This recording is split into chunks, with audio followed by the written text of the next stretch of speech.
روزہ ایک ایسی عبادت ہے کہ انسان کے اندر خوف خدا کو ایسے پیدا کرتا ہے کہ گھر ہے، گھر میں کھانے پینے کے چیزیں رکھے ہوئی ہیں، لیکن محض اللہ کے ڈر و خوف سے بندہ اس کھانے پینے کے طرف ہاتھ بھی نہیں بڑھاتا ہے۔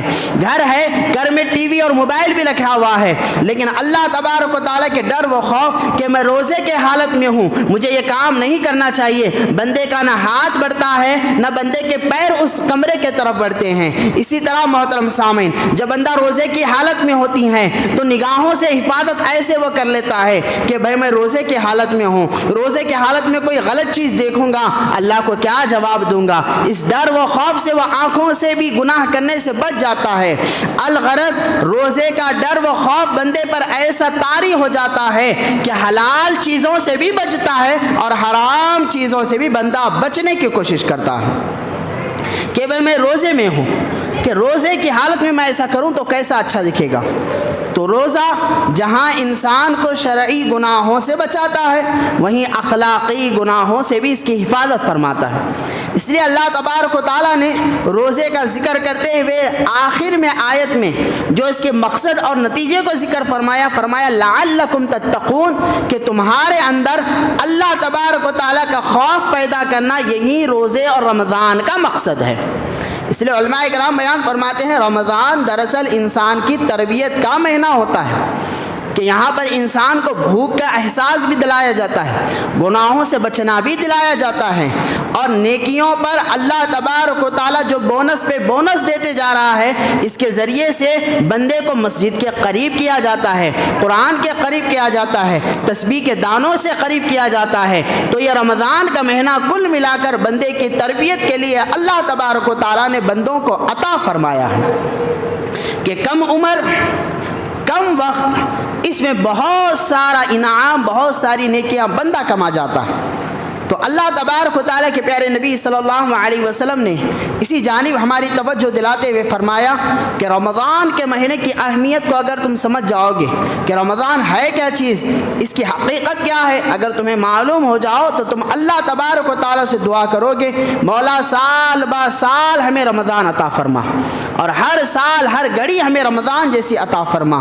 تو روزہ محترم سامعین جہاں انسان کے نفس کو ختم کرتا ہے، وہیں دنیاوی فائدے اس کے یہ ہوتے ہیں کہ جب انسان کھانے پینے سے رک جاتا ہے تو انسان کے جسم میں جو اس کا معدہ ہے جو کہ کھانے کو پیسنے کا کام کرتا ہے، ہاضمے کے سسٹم کو بہتر بناتا ہے، جب اس کے اندر بھوک کی شدت بڑھنے لگتی ہے اور اس کے اندر جب جلن پیدا ہونے لگتی ہے اور وہ جلنے لگتا ہے، شدت محسوس کرنے لگتا ہے، تو اس معدے کے اطراف میں جو چربی چڑھتی ہے جو پیلے کلر کی ہوتی ہے، وہ چربی دھیرے دھیرے انسان کی جلنے لگتی ہے اور اس کی وجہ سے انسان کا معدہ صاف ہونے لگتا ہے، جس کی وجہ سے ہاضمے کا سسٹم بھی بہتر ہوتا ہے، کھانا صحیح طریقے سے انسان کے جسم کو لگ جاتا ہے۔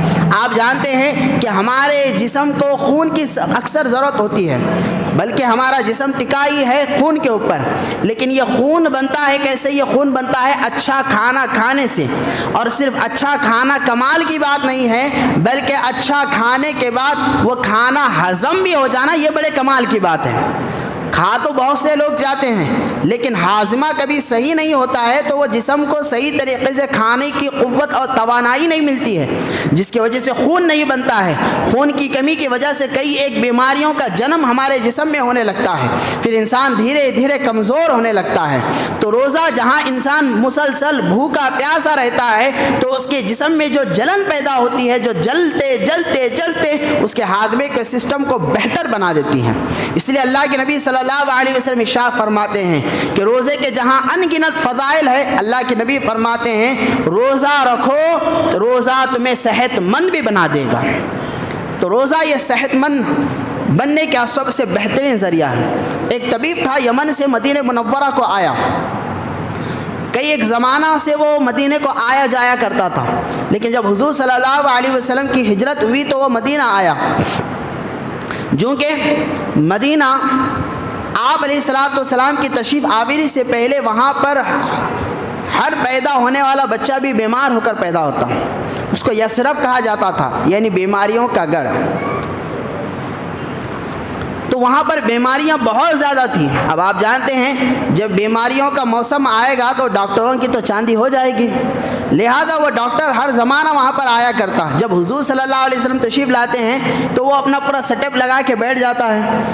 اس کے بعد وہ دیکھتا ہے کہ اس کے پاس کوئی آ ہی نہیں رہا ہے، کوئی آ بھی رہا ہے تو اکا دکا لوگ آ رہے ہیں، جس سے کہ اس کا جو سفر ہے یمن سے مدینے کو، وہ جو دقت اور مشقت اٹھا کر وہ آیا ہے، اس کو یہ ہونے لگا کہ میں اتنا بڑا سفر کر کے آیا، میں اتنے زمانے سے یہاں آ رہا ہوں، میری اچھی خاصی انکم، اچھا خاصا پیسہ مجھے ملتا تھا، اب تو لوگ آتے بھی نہیں ہیں، آتے ہیں تو اکا دکا آتے ہیں، اس سے میرا ہوگا کیا فائدہ؟ لہذا وہ اپنا بعد میں پورا سیٹ اپ پورا اٹھا لیتا ہے۔ آخری ملاقات حضور سے کرتے ہوئے جاتے ہوئے حضور کی بارگاہ میں آتا ہے۔ جب حضور صلی اللہ علیہ وسلم کے پاس آتا ہے، ملاقات ہوتا ہے، تو حضور فرماتے ہیں جا کیوں رہے ہو؟ تو کہتا ہے کہ یا رسول اللہ صلی اللہ علیہ وسلم، یہاں پر تو کوئی بیمار ہوتا ہی نہیں ہے، جب بیمار ہوگا نہیں تو پھر ڈاکٹر کا کیا کام؟ میں تو یہیں ویسٹ اپنا ٹائم کرتے جا رہا ہوں، لہذا میں اپنے سیٹ اپ کو پورا اٹھا کے دوسری طرف جا رہا ہوں، دوسرے شہر کے طرف جا رہا ہوں۔ تو پھر وہ جاتے جاتے حضور سے پوچھتا ہے آخر کیا بات ہے کہ آپ نے ایسا کون سا نسخہ اپنے صحابہ کو دے دیا ہے کہ آج کل کوئی یہاں پر بیمار ہی نہیں ہوتا ہے؟ وہ نسخہ مجھے بھی بتا دیں تاکہ میں اس سے کچھ فائدہ حاصل کر سکوں۔ تو حضور پاک صلی اللہ علیہ وسلم اس کو نسخہ یہ دیتے ہیں کہ بیمار نہیں ہونے کا سب سے بہترین نسخہ یہ ہے، اللہ کے نبی فرماتے ہیں کہ انسان اسی وقت کھانا کھائے جب اس کو بھوک لگے۔ بیمار نہیں ہونے کا نسخہ کیا ہے کہ انسان اسی وقت کھانا کھائے جب اس کو بھوک لگے، اور اتنا ہی کھانا کھائے جتنا کہ وہ ہضم کر سکے، اور تھوڑی سی بھوک باقی رہ جائے اس سے پہلے ہی دسترخوان سے اٹھ جائے۔ یعنی کم کھانا، صحیح وقت پر کھانا، صحیح مقدار میں کھانا، یہ تینوں چیزیں انسان کو بیمار ہونے سے بچا دیتے ہیں۔ جب آپ علیہ الصلوۃ والسلام یہ نسخہ اس طبیب کو بیان فرماتے ہیں، فرماتا ہے طبیب یقیناً آپ نے سچ بات کہی، جس نے کھانا صحیح ٹائم پہ کھایا، صحیح مقدار میں کھایا اور صحیح اعتبار سے کھایا، وہ انسان کبھی زندگی میں بیمار ہی نہیں ہو سکتا ہے۔ تو صحابہ اکرام کی صحت کا راز یہی تھا کہ وہ کھانے کو اس کی مقدار اور اس کے ٹائم کے ساتھ کھایا کرتے۔ آپ کو معلوم ہونا چاہیے حضور صلی اللہ علیہ وسلم مدینے کے بڑے پہلوانوں میں حضور کا شمار ہوا کرتا تھا، اور آپ علیہ الصلوۃ والسلام پہلوانی کیا کرتے تھے، اور وہ پہلوانی جو کہ گاؤں میں ہوتی ہے، کوئی ایسی ویسی نہیں، ریسلنگ جو گاؤں میں ہوتی ہے، مٹی میں ہوتی ہے، حضور صلی اللہ علیہ وسلم وہ پہلوانی کیا کرتے۔ ایک مرتبہ آپ علیہ الصلوۃ والسلام مدینے کے دیہات سے گزر رہے ہیں تو دیکھتے ہیں کہ دو نوجوان آپس میں پہلوانی کر رہے ہیں، یعنی جو لڑائی ہوتی ہے ریسلنگ میں۔ تو آپ علیہ الصلوۃ والسلام نے خواہش ظاہر کی کہ میں بھی پہلوانی کروں گا۔ تو ایک صحابی رسول نے عرض کیا یا رسول اللہ، یہ مدینے کا اور اس خطے کا یعنی اس علاقے کا سب سے بڑا پہلوان ہے، اس کے سامنے تو اچھے اچھے لوگ ٹکتے نہیں ہیں۔ آپ علیہ السلام فرماتے نہیں، پہلوان ہونے کا سب سے بڑا ثبوت یہ ہے کہ انسان سب سے بہترین صحت مند ہو جاؤ، اور میں سب سے اچھا صحت مند ہوں، لہذا آپ علیہ الصلوۃ والسلام اس ریسلنگ کے میدان میں اترتے ہیں، نہ صرف اترتے ہیں بلکہ سامنے والے پہلوان کو پچھاڑ بھی دیتے ہیں، اور صحابہ کی طرف توجہ کر کے فرماتے ہیں جو صحت مند ہوگا وہ سب سے بہترین پہلوان بھی بن جائے گا۔ نہ صرف یہ بلکہ صحابہ اکرام مسجد نبوی کے صحن میں بھی پہلوانی کیا کرتے تھے، اور آپ علیہ الصلوۃ والسلام نہ صرف پہلوانی بلکہ آپ علیہ الصلوۃ والسلام شکار پہ بھی جایا کرتے تھے، گھوڑے کی ریس بھی آپ علیہ الصلوۃ والسلام لگایا کرتے ہیں، بلکہ حضور صلی اللہ علیہ وسلم فرماتے ہیں کہ اپنے بچوں کو تم تیراکی بھی سکھاؤ، یعنی تیرنا بھی سکھاؤ، شکار کرنا بھی سکھاؤ، اور بہترین ریس کرنے والا بھی تم اپنے بچوں کو بتاؤ۔ یہ تمام چیزیں جو ہوتے ہیں وہ کھیل کود سے تعلق رکھتے ہیں، اور آدمی اسی وقت بہترین کھلاڑی بن سکتا ہے جب اس کی صحت اور اس کی فٹنس سب سے زیادہ مضبوط ہوگی، اور فٹنس کا سب سے بڑا راز یہ ہوتا ہے کہ انسان اتنا ہی کھائے جتنا اسے لگتا ہے، اور ٹائم پر کھائے اور صحیح مقدار میں کھائے۔ تو روزہ ان تمام چیزوں کی تربیت انسان کو دیتا ہے. ہم صبح کھاتے ہیں, صبح پیتے ہیں, دوپہر تک یا شام افطار آنے تک ہم بھوکے پیاسے رہتے ہیں. اس دوران کم کھانا, کم بولنا, یہ کم پینا, یہ تمام چیزیں ہمارے جسم کو پھرتیلا بناتے ہیں, کیونکہ ہمارا جسم ہر ٹائم اس کو انرجی چاہیے. جب ہم سحری میں کوئی چیز کھاتے ہیں تو ہمارا جسم ہمارے کھانے سے انرجی کو کھینچتے جاتا ہے. جو کہ ہم اور فل ہو کے کھاتے نہیں ہیں, جتنا ہم کھائے ہیں سحری میں افطار آنے تک وہ جسم ہمارا کھینچتا ہماری باڈی اس انرجی کو کھینچتے جاتی ہے, اور عین افطار کے وقت ہمارا جسم پوری طریقے سے خالی ہو جاتا ہے. پھر ہم اس میں کیلوریز کو بھرتے ہیں, پھر سے شام تک پھر وہی معاملہ چلتے رہتا ہے. جتنی کیلوریز جائے گی اتنی انرجی بہتر سے بہتر ہوتے جائے گی. اور آپ دیکھیں جب انسان ایک مہینہ روزہ رہ کر نکلتا ہے رمضان کے مہینے سے, تو اپنے جسم کو ہلکا محسوس کرتا ہے, ویٹ کو کم محسوس کرتا ہے. یہ جسم کی توانائی اس کی خوبصورتی میں بدل جاتی ہے. انسان ہلکا اپنے آپ کو محسوس کرنے لگتا ہے, فٹ محسوس کرنے لگتا ہے. یہ تمام چیزیں اس وقت بندے کو حاصل ہوگی جب صحیح معنی میں ہم روزہ رہیں گے اور اس کے مقصد کو پورا کریں گے. تو مقصد روزہ کیا ہے؟ انسان کی صحت کو بنانا اور انسان کے اندر تقوی کو پیدا کرنا. تقوی کیا ہوتا ہے؟ تقوی انسان کو گناہوں سے بچاتا ہے. حضرت عیسیٰ علیہ السلام کا واقعہ آتا ہے. دیکھیں جب انسان گناہ کرتا ہے نا, تو گناہ کی وجہ سے انسان کے اوپر اللہ کی رحمت بھی نہیں برستی ہے, اللہ کی برکت بھی نہیں آتی ہے, اس کی دعائیں بھی قبول نہیں ہوتے ہیں. عیسیٰ علیہ السلام ایک مرتبہ اپنے ماننے والوں کو لے کر بارش کی کمی کی وجہ سے دعا کرنے کے لیے نکلتے ہیں. تو عیسیٰ علیہ السلام ایک بڑے ٹیلے پر کھڑے ہو کر اللہ سے دعا کرتے ہیں, مولا تو باران رحمت کو نازل فرما, یعنی کرم اور رحمت والی بارش نازل فرما. تو اللہ تبارک و تعالیٰ عیسیٰ علیہ السلام کی طرف وہی فرماتا ہے کہ اے عیسیٰ, ہماری رحمت ان بندوں پہ نہیں آتی ہے جہاں پر گناہوں کا بہت زیادہ چرچا ہوتا ہے اور گناہ بہت زیادہ کیے جاتے ہیں. جہاں پہ گناہ ہی گناہ ہو وہاں اللہ کی رحمت نہیں آتی ہے. لہذا جتنے لوگ تمہارے ساتھ آئے ہیں ان میں گناہگار ہیں, لہذا جب تک گناہگار نکل نہیں جائے گا اس وقت تک اللہ کی رحمت نازل نہیں ہوگی. تو عیسیٰ علیہ السلام اعلان کرتے ہیں کہ اے لوگوں, اللہ تبارک و تعالیٰ نے یہ کنڈیشن اور شرط لگائی ہے, جب تک گناہگار ہماری اس مجلس سے اٹھ کر چلا نہیں جائے گا اللہ کی رحمت نازل نہیں ہوگی. آپ کا اعلان کیا کرنا تھا؟ پوری کی پوری مجلس اپنے تمام کے تمام اٹھ کر مجلس سے چلے جاتی ہے, پوری مجلس برخاست, صرف ایک آدمی بیٹھ جاتا ہے, کیونکہ ظاہر سی بات تھی کہ ہر آدمی کہیں نہ کہیں گناہوں میں ملوث تھا. تو پوری مجلس ختم, ایک آدمی بیٹھ جاتا ہے. تو عیسیٰ علیہ السلام اس سے پوچھتے ہیں اس کے قریب آ کر, کیا بھائی تم نے کبھی کوئی گناہ نہیں کیا؟ تو وہ کہتا ہے کہ اے عیسیٰ علیہ السلام, یقیناً میں نے اپنی زندگی میں کبھی کوئی گناہ نہیں کیا, اور ایک مرتبہ میں ایک راستے سے گزر رہا تھا تو میری ایک آنکھ ایک خاتون کے پیر پر پڑی تھی, بس میرا یہی گناہ تھا, لیکن اس کی سزا میں نے اپنے آپ کو ایسے دی کہ میں نے اس سیدھی آنکھ سے اس خاتون کے پیر کو دیکھا تھا, لہذا میں نے اللہ کے خوف اور تقوی کی بنیاد پر میں نے اپنی آنکھ کو پھوڑ کر نکال دیا. ایک گناہ زندگی میں مجھ سے ہوا ہے, اس کے علاوہ کوئی گناہ نہیں, اور اس کی سزا بھی میں نے اپنے آپ کو دے دی ہے. تو اس کے بعد حضرت عیسیٰ علیہ السلام اس بندے کو دیکھتے ہیں, دیکھ کر زار و قطار ہونے لگتے ہیں اور فرماتے ہیں کتنا بڑا تیرا مقام, اور اللہ کا کیسا تجھ پہ فضل و کرم ہے. میں تو نبی ہوں, گناہوں سے اللہ نے مجھے حفاظت دے دی ہے, میں گناہوں سے بچنے والا ہوں, اللہ نے مجھے گناہوں سے دور رکھا ہے, میں گناہوں سے اللہ کی فضل و کرم سے دور رہ کر گناہوں سے بچا ہوا ہوں. لیکن تو بشر ہو کر, تو گناہ اور معصوم نہیں ہو کر تو گناہوں سے اتنا بچا رہ چکا ہے, لہذا مجھ سے زیادہ تو مستحق ہے کہ اللہ سے تو ہمارے لیے دعا کر.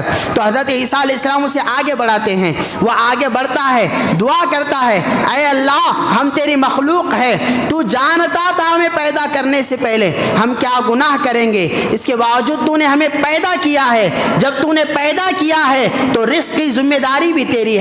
میرے مولا میں دعا کرتا ہوں, میں وہ بندہ ہوں جس نے زندگی میں گناہ نہیں کیے ہیں, میرے مولا میرے خاطر تو اپنی رحمت کی بارش کو نازل فرما. یہ دعا ہی کرنا تھا کہ جو ہی وہ دعا کر کر ختم اپنے ہاتھوں کو نیچے رکھتا ہے, اللہ رحمت والی بارشوں کو نزول فرما دیتا ہے. یعنی ایک ایک بندے کے سبب اللہ تبارک و تعالیٰ نے پورے زمانے پر بارش کو نازل فرمائی۔ پتہ کیا چلا کہ انسان کے گناہ اللہ کی رحمت کو روکنے کا سبب بنتی ہیں۔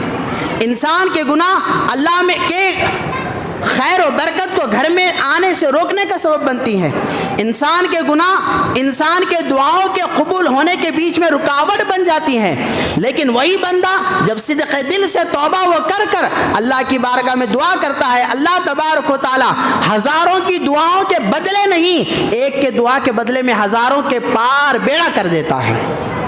تو یہ اللہ کی رحمت کا بدلہ ہے۔ تو روزہ محترم سامعین اسی چیز کی تربیت فرماتا ہے۔ روایت میں آتا ہے کہ ایک مرتبہ اللہ کے نبی صلی اللہ علیہ وسلم صحابہ اکرام کو حکم فرماتے ہیں کہ روزہ رکھو۔ پورے صحابہ اکرام روزہ رکھتے ہیں۔ اللہ کے نبی فرماتے ہیں کہ جب تک میں اجازت نہ دوں کوئی افطار نہیں کرے گا۔ سحر کا وقت آ جاتا ہے، تمام لوگ سحری کر لیتے ہیں۔ سحر کا وقت جب ختم، اس کے بعد معمول کے مطابق فجر ہوتی ہے، ظہر ہوتی ہے، عصر ہوتی ہے۔ افطار کے قریب لوگ حضور صلی اللہ علیہ وسلم کے پاس آتے ہیں، عرض کرتے ہیں یا رسول اللہ ہم نے آج روزہ رکھا، افطار کی اجازت دے دیجیے۔ اللہ کے نبی اجازت دیتے جاتے ہیں۔ اسی دوران ایک شخص آتا ہے، آ کر عرض کرتا ہے یا رسول اللہ صلی اللہ علیہ وسلم میرے گھر کے 2 خواتین ہیں، 2 عورتیں ہیں، آپ کی بارگاہ میں آنے سے شرماتی ہیں، آپ انہیں افطار کی اجازت دے دیجیے۔ اللہ کے نبی صلی اللہ علیہ وسلم ان دونوں خواتین اور عورتوں کے بارے میں جو ہی سنتے ہیں اپنے چہرے کو پھیر لیتے ہیں۔ وہ دوسری طرف سے آ کر عرض کرتا ہے یا رسول اللہ اجازت دے دیجیے۔ اللہ کے نبی پھر خاموش ہوتے ہیں، حتیٰ کہ وہ گھر لوٹ جاتا ہے۔ اب پورا افطار کا وقت قریب آ چکا ہے، یا یوں کہیں کہ افطار اب ہونے والا ہے۔ پھر وہ دوڑے حضور کی بارگاہ میں آتا ہے، عرض کرتا ہے یا رسول اللہ صلی اللہ علیہ وسلم اجازت فرما دیجیے، آپ رحم و کرم اور رحمت والے پیارے نبی ہیں۔ یا رسول اللہ اگر آپ اجازت نہیں دیں گے وہ دونوں خواتین میرے گھر کے وہ مر جائیں گے، وہ ختم ہو جائیں گے، وہ ہلاک ہو جائیں گے۔ کیا بات ہے، آپ اجازت نہیں دیتے ہیں؟ اللہ کے نبی صلی اللہ علیہ وسلم فرماتے ہیں کہ وہ دونوں خواتین کو لے کر میرے پاس آؤ۔ جب وہ دونوں خواتین اللہ کے نبی صلی اللہ علیہ وسلم کی بارگاہ میں آتی ہیں تو اللہ کے نبی صلی اللہ علیہ وسلم ان کے سامنے 2 پیالے رکھتے ہیں اور فرماتے ہیں کہ جو کچھ تم نے کیا، جو کچھ تم نے کھایا اس میں قے کر دو، یعنی اس میں الٹی کر دو۔ تو جو ہی پیالے ان کے سامنے رکھے جاتے ہیں وہ فوراً الٹی کرنے لگتے ہیں۔ وہ الٹی معمولی قے نہیں ہوتی ہے بلکہ وہ خون کے لتھڑے اس میں آنے لگتے ہیں، اور خون اور پیپ سے پورے کا پورا وہ چیز بھر جاتا ہے پیالہ، یہاں تک کہ ان کی الٹیاں، ان کی قے ختم ہی نہیں ہونے لگتی ہیں۔ تو آدمی عرض کرتا ہے یا رسول اللہ صلی اللہ علیہ وسلم ایسا کیا گناہ ان سے ہوا ہے کہ ان کے اوپر ایسا اللہ کا قہر نازل ہو رہا ہے؟ تو اللہ کے نبی صلی اللہ علیہ وسلم فرماتے ہیں کہ انہوں نے اللہ کے رزق حلال سے تو سحر کی ہے، لیکن اپنا افطار انہوں نے حرام چیز سے کیا ہے۔ تو عرض کرنے لگتا ہے یا رسول اللہ میں گھر کا نگران کار ہوں، انہوں نے تو کوئی حرام کی چیز نہیں کھائی، میں اس بات کی گواہی دیتا ہوں۔ تو اللہ کے نبی صلی اللہ علیہ وسلم ارشاد فرماتے ہیں نہیں، انہوں نے حرام گوشت کو کھایا ہے۔ تو عرض کرتا ہے یا رسول اللہ نہیں، یہ ممکن نہیں ہو سکتا، میں گھر کا نگران کار ہوں، میں گھر کا ذمہ دار ہوں، جب تک میں لا کے نہ دوں یہ کیسے کھا سکتے ہیں؟ اللہ کے نبی صلی اللہ علیہ وسلم فرماتے ہیں پوچھو ان دونوں سے، انہوں نے سحر کرنے کے بعد ایک دوسرے کے پاس بیٹھ کر کیا کچھ گناہ نہیں کیا؟ سنو اے میرے صحابہ اکرام، جو روزہ رکھے، روزہ رکھنے کے بعد بھی گناہوں سے نہیں بچے گا، اللہ کو کوئی پسند نہیں ہے وہ بھوکا رہے یا نہ رہے، اللہ تبارک و تعالیٰ اس کے روزوں کو اٹھا کر اس کے منہ پہ مار دے گا۔ یہ دونوں خاتون روزہ تو رہتے ہیں لیکن ایک دوسروں کی غیبت کرتے رہے، دوسروں کے تعلق سے حسد کرتے رہے، دوسروں کے تعلق سے برا بلا کہتے رہے۔ یہی وجہ تھی، حلال تو کھایا انہوں نے لیکن اپنے مسلمان بھائی کی غیبت کر کر انہوں نے مسلمان بھائی کا گوشت حرام کھا کر یہ جو قائع کی ہے یہ اللہ کے عذاب کو انہوں نے نکالا ہے۔ اگر یہ اپنے پیٹ سے قائع کر کر الٹی کر کر یہ چیز کو نہیں نکالتے غلاظت کو، اللہ کے جہنم کی آگ ان کے پیٹوں کو خاک کر کے نیست و نابود کر دیتی ہے۔ تو محترم سامعین، بتانا مقصد یہ ہے، روزے کا مقصد گناہوں سے بچنا ہے، روزے کا مقصد غلاظت والے کاموں سے بچنا ہے، لوگوں کا تکلیف دینے سے بچنا ہے، برائیوں سے بچنا ہے۔ بھئی ہم روزہ رہ رہے ہیں، ہم بھوکے پیاسے رہ رہے ہیں، تو اس کا مقصد بھی تو حاصل ہونا چاہیے۔ کیا ایک مہینہ ہم اپنے اندر فرشتے جیسی صفت کو پیدا نہیں کر سکتے ہیں؟ بھائی دنیا سے لینا دینا ہی چھوڑ دیں، اپنی زندگی کو دیکھیں، ایسا سمجھ لیں کہ میں خود اس دنیا میں رہنے والا ہوں، میرے علاوہ کوئی نہیں رہتا ہے۔ ہم بھوکے پیاسے رہتے ہیں، اتنی مشقت اٹھاتے ہیں، ہم اتنی تکالیف روزے کے ذریعے سے حاصل ہوتی ہیں، لیکن اگر ہم بدستور اپنی زندگی کو گناہ کی طرح ہی گزاریں گے تو اس کا مقصد کیا ہوگا؟ اللہ کے نبی صلی اللہ علیہ وسلم ارشاد فرماتے ہیں وہ شخص خاک آلود ہو، یعنی اس کے اوپر مٹی پڑ جائے، وہ شخص کا برا ہو جائے جس نے رمضان کو تو پایا لیکن رمضان کے ذریعے سے فائدہ نہیں اٹھایا۔ ارے رمضان میں تو فرمایا گیا دعا مانگو دعائیں قبول ہوتی ہیں۔ اللہ کے نبی صلی اللہ علیہ وسلم کیا فرماتے ہیں؟ رحمت کے دروازے کھول دیے جاتے ہیں۔ کیا مطلب اس کا؟ جو تم دعا مانگو گے وہ دعا اللہ کی بارگاہ میں قبول ہوتے ہیں۔ افطار کے دسترخوان کے تعلق سے کیا فرماتے ہیں؟ موسیٰ علیہ السلام نے جب کہا مولا کیا کوئی بندہ ایسا بھی ہے جیسا تو مجھ سے ڈائریکٹ بات کرتا ہے؟ کیا کوئی بندہ ایسا بھی ہے جس سے تو ایسا کلام کرتا ہے؟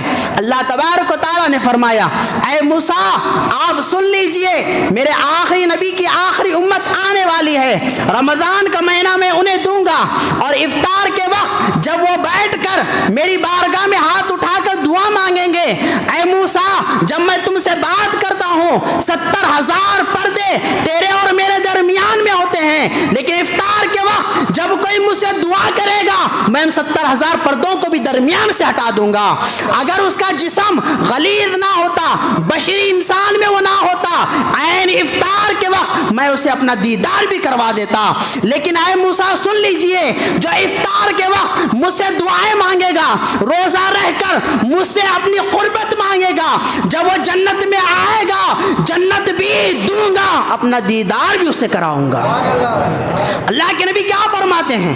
الصوم لی وانا اجزا بھی، کہ ہر روزے کے بدلے میں اللہ تبارک و تعالیٰ فرماتا ہے نماز پڑھو جنت دوں گا، حج کرو جنت دوں گا، قربانی دو جنت دوں گا، فلاں فلاں ہر کام پہ اللہ فرماتا ہے یہ کرو تو جنت دوں گا، ثواب دوں گا، نیکیاں دوں گا۔ لیکن جب رمضان کی بات آئی مولا فرماتا ہے کہ اے میرے بندو سنو، میں روزوں کے بدلے میں جنت ہی نہیں بلکہ جنت کے بنانے والے خدا کو بھی تمہارے حوالے کر دوں گا، میں خود تمہارا ہو جاؤں گا، تم روزہ رہ کر میرے ہو جاؤ، میں روزے رکھنے والوں کا ہو جاؤں گا۔ جب خدا مل گئی تو پوری خدائی روزے دار کو مل جائے گی۔ تو یہ روزے کا سب سے بڑا اجر عظیم ہے محترم سامعین، یہ اس امت محمدیہ کا خاصہ ہے، یہ اللہ کی رب کی کرم و مہربانی ہے جو ہم کو روزوں کی برکتیں ایسے حاصل ہوتی ہے۔ اگر ہم روزہ رہ کر بھی محترم سامعین وہی رفتار بے ڈھنگی رکھیں جو کل بھی تھی وہ آج بھی ہے تو یاد رکھیں محترم سامعین کوئی مقصد حاصل ہونے والا نہیں۔ ہم صبح سے شام تک صرف بھوکے ہیں، اس کے علاوہ کوئی معاملہ ملنے والا نہیں ہے۔ جتنی فضیلتیں آپ روزے کے سنتے ہیں وہ فضیلتیں اسی وقت حاصل ہو جائے گی جب انسان گناہوں سے بچے گا، اپنے آپ کو نمازوں میں گزارے گا، تلاوت قرآن میں گزارے گا۔ آج کے زمانے میں کتنا آسان ہو گیا ہے عبادت کرنا بھی محترم سامعین، موبائل کا زمانہ ہے، آپ قرآن کو ڈاؤن لوڈ کر لے کے رکھ لیں، آپ جہاں بیٹھے وہاں پر آپ قرآن پڑھ سکتے ہیں۔ وضو نہیں ہے تو بغیر چھوئے بھی آپ قرآن کو پڑھ سکتے ہیں، آپ کو ثواب مل جائے گا۔ آپ گھر میں بیٹھے ہوئے ہیں بھئی اللہ بسم اللہ اللہ اکبر انگلیوں پہ آپ پڑھ لیں، اس پہ بھی آپ کو ثواب مل جائیں۔ کتنا آسان نہیں ہوا ہے۔ آپ کوئی اچھی کتابیں موبائل میں ڈاؤن لوڈ کر کے رکھ لیں، وہ گھر میں بیٹھ کر آپ اس کو پڑھ لیں۔ مسجد میں جب آتے ہیں ظہر کی نماز پڑھ کر ایک 5 منٹ ایکسٹرا آپ دے دیں۔ میں نے اس سے پہلے بھی کہا تھا نماز کے قبول ہونے کی علامت یہ ہے بندہ نماز پڑھ کر اپنی جگہ پہ تھوڑی دیر کے لیے گمسم بیٹھ جائے۔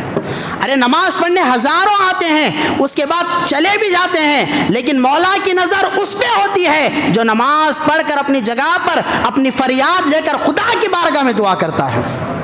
ہم اکیلے بیٹھ جائیں کہیں مولا سب دنیا چلی گئی ہے، میں اکیلا بیٹھا ہوں، مجھ پہ نظر کر دے، مجھ پہ کرم کر دے۔ اللہ کے نبی کیا فرماتے ہیں؟ اللہ سے دعا ایسا نہ مانگو اے اللہ تو چاہتا ہے تو دے دے، بلکہ اللہ سے دعا ایسے مانگو جیسا چھوٹا بچہ اپنے ماں باپ سے پیسہ یا کھانے کی چیزوں کو مانگتا ہے۔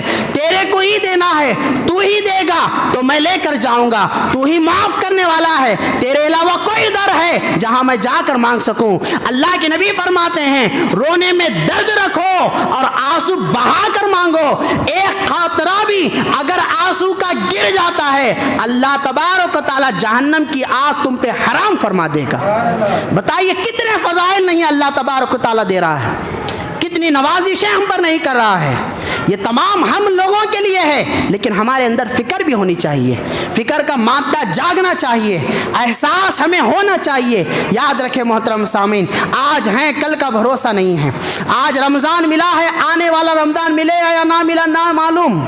کتنے ہمارے ہمسائے تھے، دوست تھے، رشتہ دار تھے، عزیز تھے، غریب تھے، جو کل تک ہمارے ساتھ تھے، ہمارے دسترخوان پہ تھے، ہمارے گھر تھے، ہمارے رمضان میں ساتھ میں تھے، آج نہیں ہے۔ زندگی کا کوئی بھروسہ نہیں، آج جو ملا ہے وہی غنیمت ہے۔ مال ہو، دھن دولت ہو، سب کچھ چھوڑ جانا ہے، جو ساتھ آنا ہے قبر میں وہ ہے کپڑا ہمارا، وہ بھی وقت کے ساتھ ختم ہو جانا ہے۔ جو زندگی بھر ہمیں نبھانا ہے وہ ہے اللہ کی اطاعت و رسول کی فرما برداری۔ جو ہمیں چراغ نور خبر میں بننے والا ہے وہ ہمارے اعمال ہے۔ جو پل صراط پہ سہارا بننے والا ہے وہ ہمارے اعمال ہیں۔ جو جنت میں جانے کا سبب بننے والا ہے وہ ہمارے اعمال ہیں۔ جو توشہ آخرت ہے وہ ہمارے اعمال ہیں۔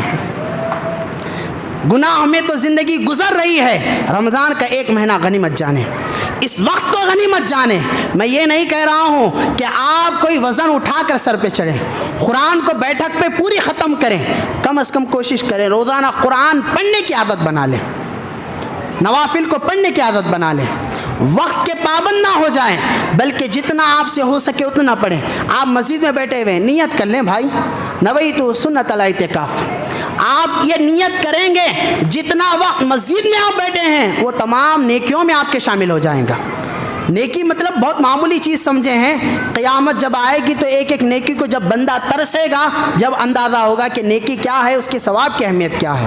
تو بہرحال محترم سامعین، باتیں بہت کچھ ہیں لیکن عمل کی ضرورت ہے۔ اللہ تبارک و تعالیٰ کی بارگاہ میں دعا ہے مولا مجھے اور آپ کو ان باتوں پہ عمل کی توفیق عطا فرمائے۔ مولا ہم تمام کے رمضان کے مہینے کو اپنی بارگاہ میں خوشگوار ہو کر گزارنے کی توفیق عطا فرمائے۔ اس رمضان کے مہینے سے فائدہ اٹھانے والا ہمیں بنائے، اس رمضان کو ہمارے لیے نجات کا ذریعہ بنائے، اس رمضان کو ہمارے لیے دعا کی قبولیت کی علامت بنائے۔ وآمین وصلی اللہ علیہ نبی صلی اللہ علیہ وسلم۔ جو حضرات